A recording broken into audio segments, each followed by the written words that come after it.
Today I'm going to be shooting a short little video to show the Galaxy S20 Ultra versus the Galaxy S21 Ultra's camera to see if they've overcome the shortcomings from last year.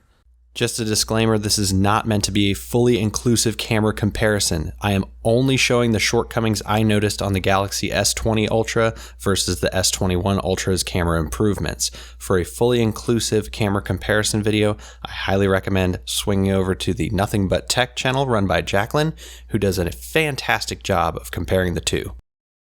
I'm going to start off with a side-by-side comparison, and it's already apparent how much the stability has improved on the Galaxy S21 Ultra.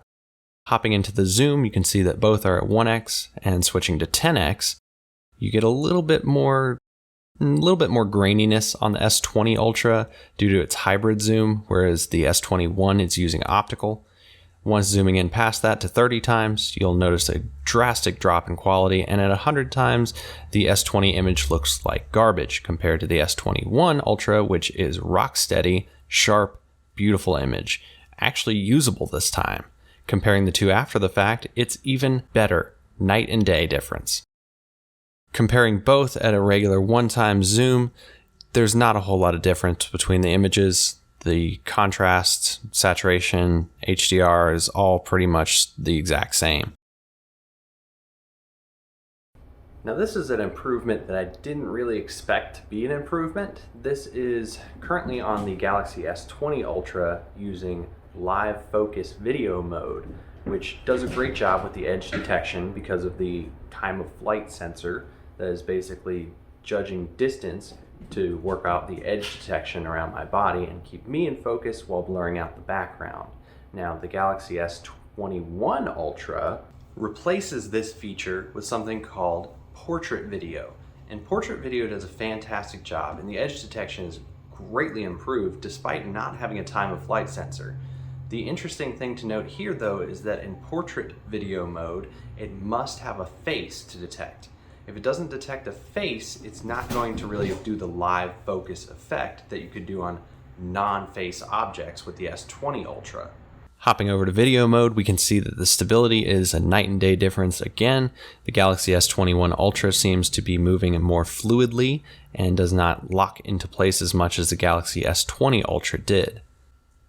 Zooming in on the image also provides a little bit of comparison for the quality. We can see that the saturation on the Galaxy S21 Ultra is much better, and at 10 times zoom, the quality of the S20 Ultra tends to fall to pieces. The focus is having a very hard time on this difficult subject that is also in low lighting. In a side-by-side comparison of this turmeric plant, the Galaxy S21 Ultra takes the win thanks to its improved saturation as well as retention of shadow details.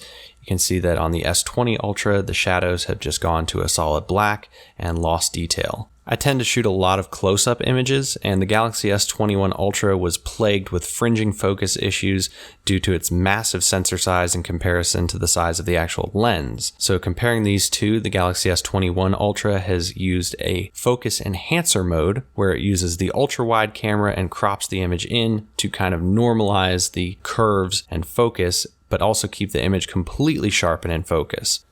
This is even more apparent once we move closer. You can see that the pottery on the Galaxy S20 Ultra has just completely lost focus outside of the very center of the image, whereas the S21 Ultra has retained focus throughout the entire image.